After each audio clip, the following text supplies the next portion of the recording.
This is the AM News, the very first news bulletin on the Joy News channel. Details now. The farming community of Nepama is appealing for help to save its only basic school from collapse. Built by villagers nearly 30 years ago, the structure is now held up by wooden pegs and closes whenever it rains. And Nasabit reports that pupils and teachers are now hauling sand to rescue what's left. Along the Afenyo-Markin Temple Highway lies the farming community of Nepama. Its future embodied in its only school, the Nepama Basic School, built by the community themselves back in the year 1994 with the hope for their children's future. 30 years on, that hope is crumbling.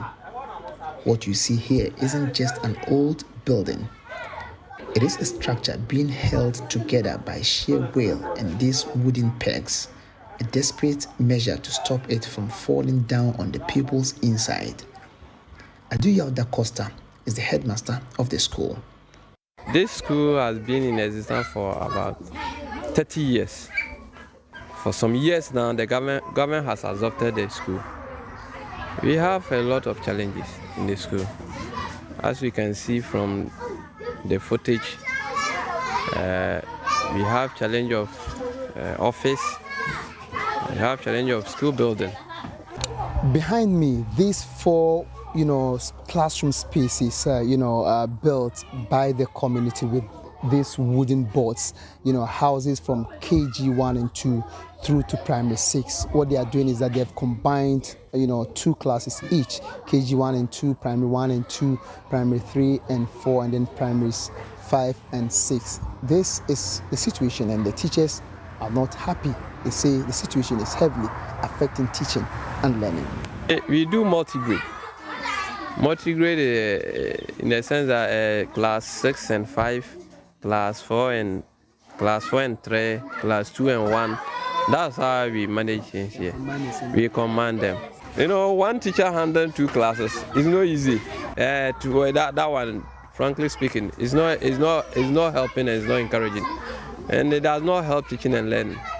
Well, and so that huge mango tree there is the staff common room. It serves as the office space also. But the sad aspect of the whole situation is that where to keep teaching and learning materials is a huge challenge. Each day they carry these items into the community where a member of the community has given them a space to keep them, and this is leading to the loss of many teaching and learning materials this school has over the years. Where to even keep our school materials, especially teaching and learning materials, even the registers and other things, where to keep them is difficult. So we need school building. The fear of rain dictates the school day, but the consequences run deeper than interrupted lessons. Some newly posted teachers reject postings due to the state of the school's structure. Most of the times when they come, because of the school, when they see the school, it's not encouraging. Even some of us, we are only forcing. Faced with neglect and lack of immediate help, the community isn't just waiting. Teachers and pupils are literally taking matters into their own hands. We met them upon our arrival, hauling sand to try and shore up a section of the classroom floor that's given away, a stopgap measure for a crisis needing a permanent solution.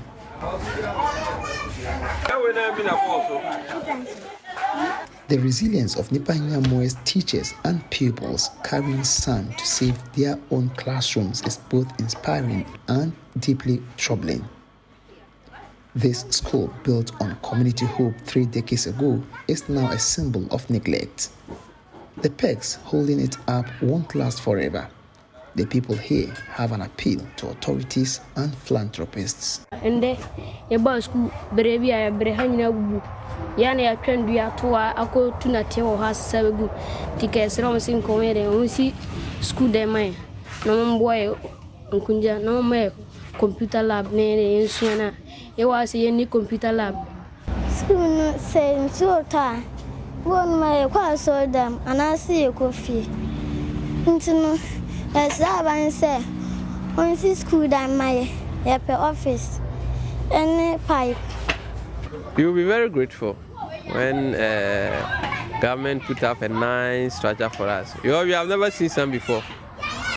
So this has been the plight of peoples here in the Nepama community. Of course, Nepama, which literally means man needs help, and this community seriously needs help, and someone somewhere watching us now needs to come to their aid to help rescue the futures of these young ones here.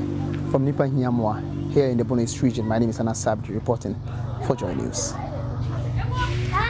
Well, like the name implies, everybody needs help. And if you can, please lend a helping hand to those students.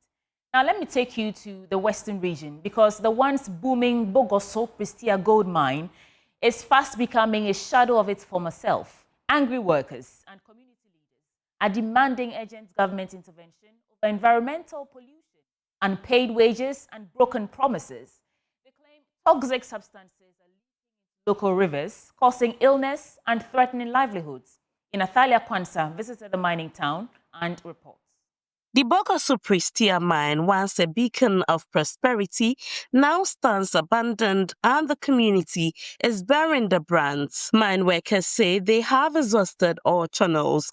Minerals Commission Regional Minister, even the Lands Ministry, yet no concrete action has followed. Their calls are growing louder, their hope dimmer. We are just having a small stage, just an internal stage, to remind the sector minister that his promise is long overdue.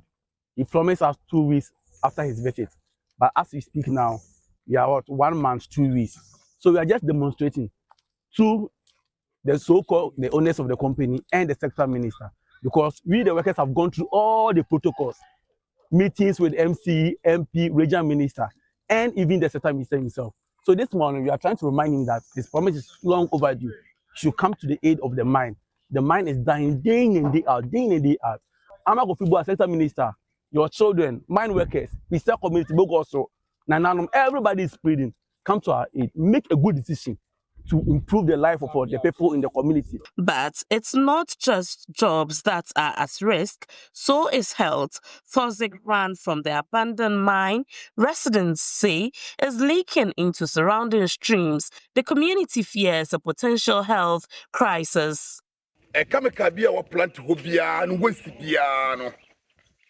Say, overflow, and a begu. This a begu, I say, na pump ni hono. Abo line we line at pipeline at the hono. And yabo pe necotelism TSF 1 na kubuo. You see a pump way and yajuma. Inti sooner overflow ama. And I start to say no. And I have an enam kwani no. You see a quiet queen and a kobo river do a fan of pepper a kobom. The community no sansu ina no.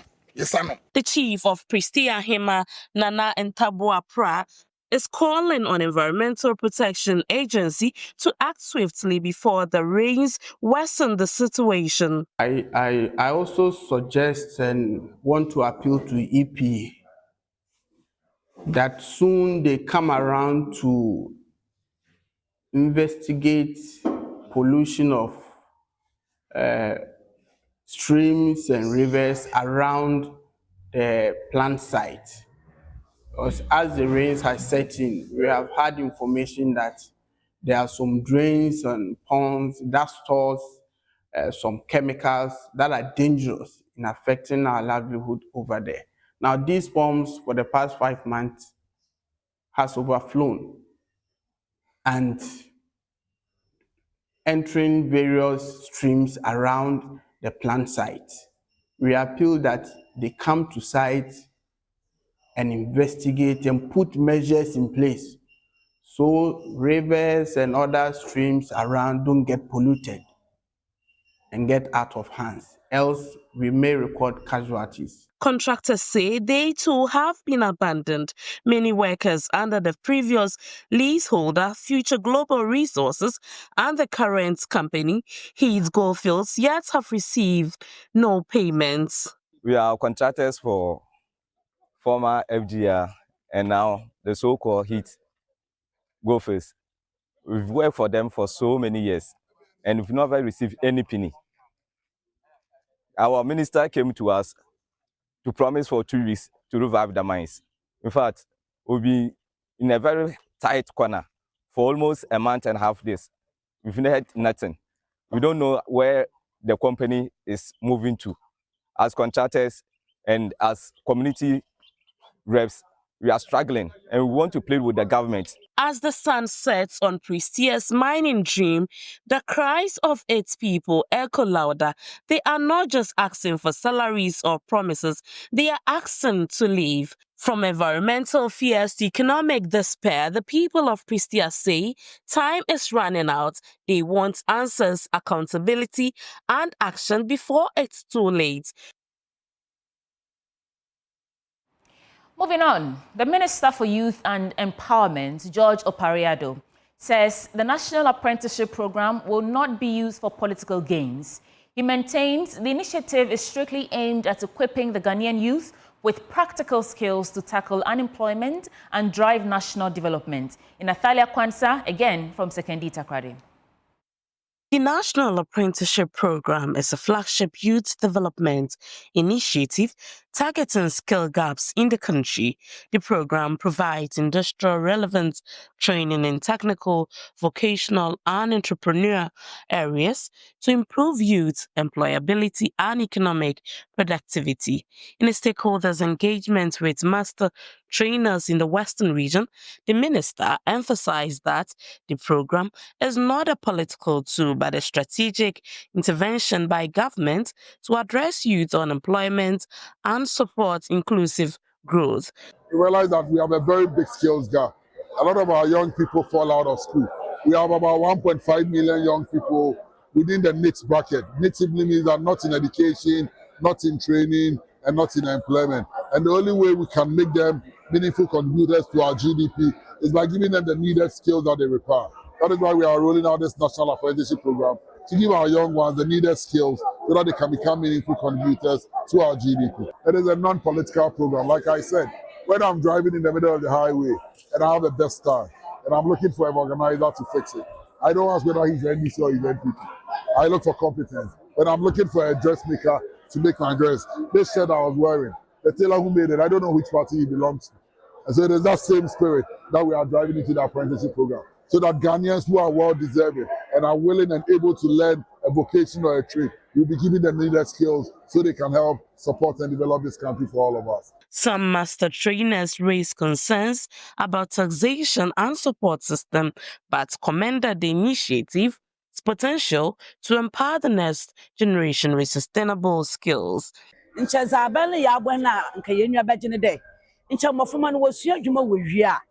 Nchaban omo baby a bofo botum watena na waye adwuma na sa wotewo na waye adwuma tax de oida moti bi oda etua na mom oida wo hwe abofra no adwuma na oriye na wa hwe na waje no tax but so oye too much another seamstress license na no too much oma mofo no wontum na waye nchaban no mbura no mbobo ahen saban no boa na se kakra wo botum watua no ma wontua na wo fom bo o man no sinde wo beje kese na nipa no nkotum etua na adwuma no wejai. Now, a lot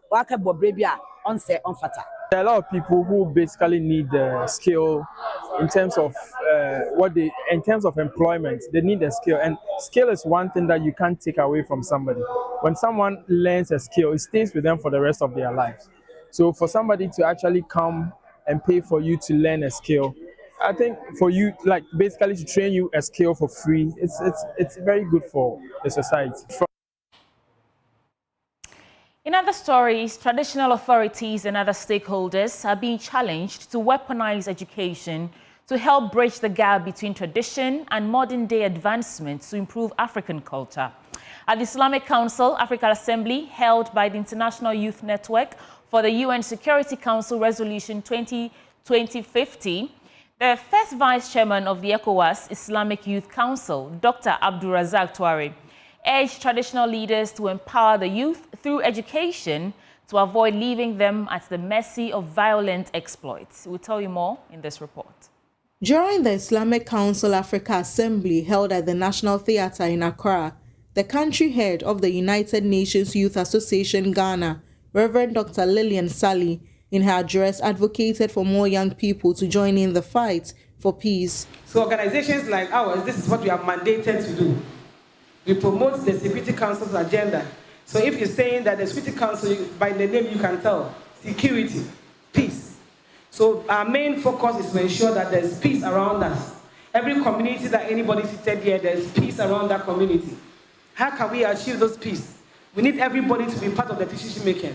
If adults sit down and they take decisions and they have young people with them and they listen, regardless of their religious background, regardless of their tribe, or regardless of their political background, if they all sit around the table and we all take a decision, how we can make sure that our community is operating, who can easily convince somebody to instigate violence. So this is it. So once you join us, you have to have a mindset of a united person, a peaceful person, because the whole agenda is to be peaceful. In an interview, the new ECOWAS Special Envoy for Diplomacy under the Islamic Council of the International Youth Network for the UN Security Council Resolution 2250, Sariki Abdul Karim, shared his gratitude for the honor and admonished the youth to desist from drug abuse. I appreciate the honor to the position that they give me as an ambassador.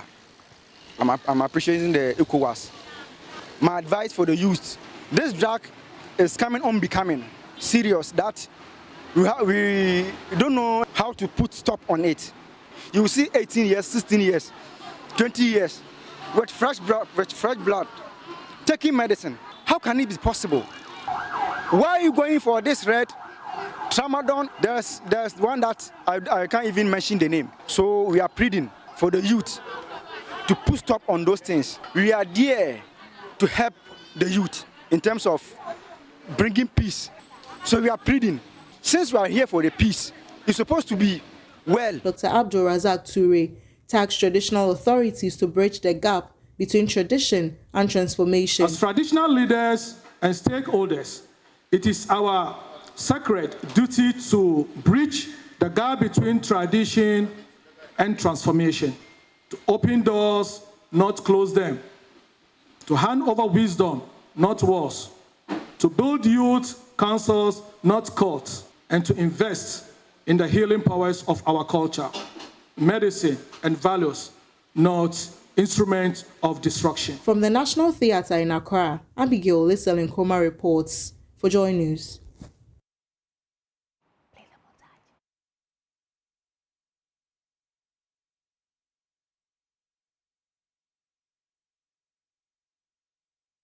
Now imagine winning big in a national contest with no cheering squad behind you. That's the story of Nyankrom Senior High Technical School. After their bus broke down on the way to the quiz venue and a second vehicle was stopped by police over expired papers, only 4 contestants and 3 teachers made it to the University of Cape Coast in time. But against all odds, they didn't just show up. They delivered the highest score of the day. And my colleague, Adobia Asari, reports.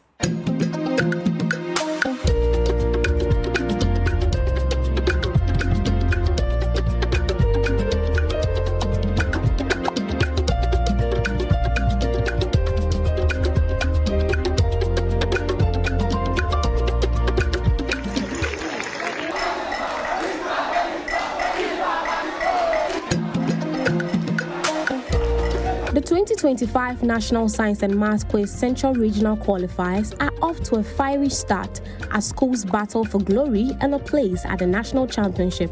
But during the second contest of the day, the usually buzzing SGS auditorium at UCC fell almost silent. The reason? Nyankrom Senior High Technical School, the winning school, had no students in the stands to cheer them on.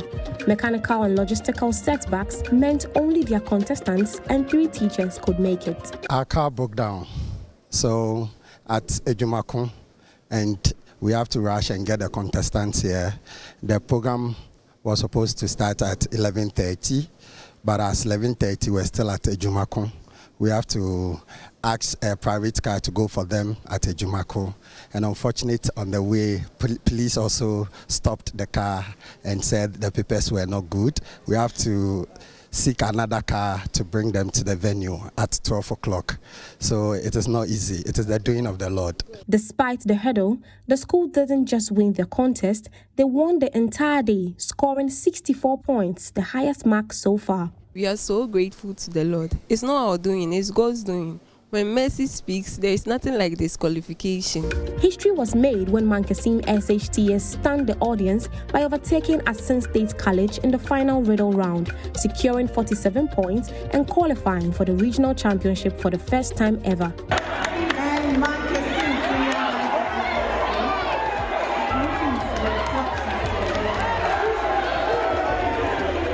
Like, I'm feeling super califragilisticexpialidocious. I'm feeling wonderful. Like, I'm happy.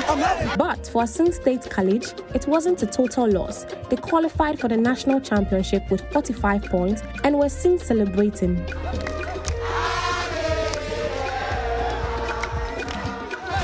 Odreyabwa SHTS also brought their A game, dominating all 4 rounds of their contest and winning with 38 points, claiming the final slot of the day. In a day marked by delays, quiet wins and shocking upsets, it's Nyakrom SHTS that leaves behind the loudest message. Resilience beats the odds, and showing up strong is half the victory. The road to the national championship has just begun, and clearly, it's not only for the loudest voices, but the boldest hearts. For Joy News, Adobe Asari. On that victorious note from Nyakrom, let's get into our business update now with Samuel Kujo-Brace. Well, let's do business updates now. And the Ghana's upstream petroleum sector has reached a major milestone following the Ministry of Energy and Green Transition's announcement of the formal submission of a declaration of commerciality for the Eban Akuma oil and gas discoveries in Cape 3 Point, Block 4. Speaking to Joy Business, Executive Director of the Center for Environmental Management and Sustainable Energy, Benjamin Insia, urged government and stakeholders to adopt a vertical business model to fully maximize the benefits of the oil sector. I think as a country, we need a vertical business model where we integrate our upstream to our downstream. It's something that we failed over the years.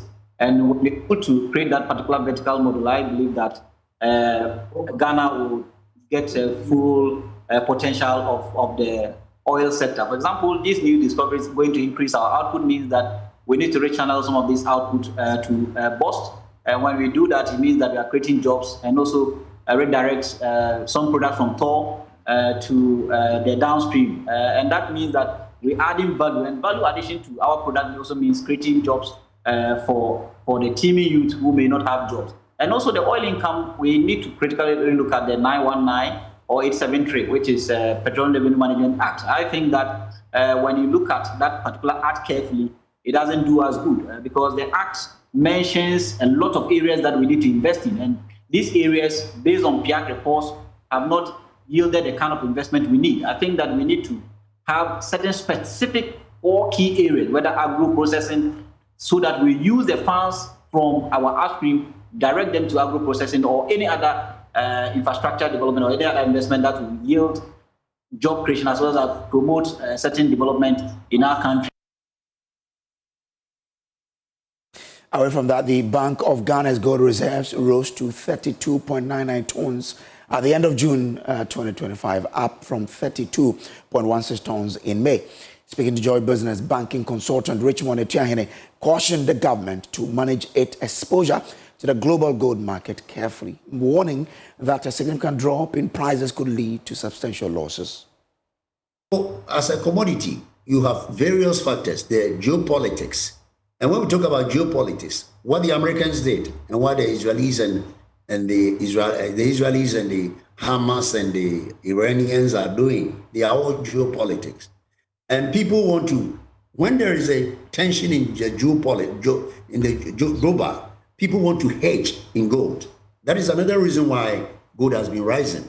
Because of the instability of all over the world, those investors think that we should take position in gold because it's an asset that will definitely go up if the system continues. It's a very good idea, but you cannot continue on it because as a gold, as a commodity, If you don't take care and it drops out from $3,200 to $2,500, then you're going to incur losses. So in other jurisdictions, what they do is that they have investor brokers. When they see where the going is good, they can let some go and buy currency like the euro, the dollar, or the pound.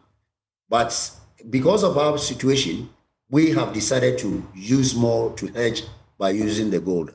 But it is not a foolproof issue, because should anything happen, the prices could come down. And if the prices come down, your reserve go down.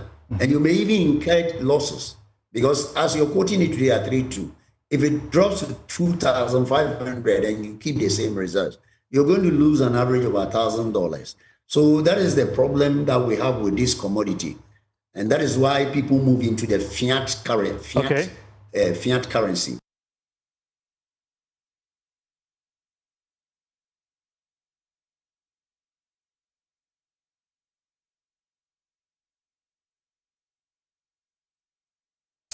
And that's it for the business update. Back to you, Sweetie Abochi. Thank you, Kojo Brace, for bringing us business updates. And it's a wrap for the AM News right here on the AM Show. Please stay. We have more coming your way. We'll be right back.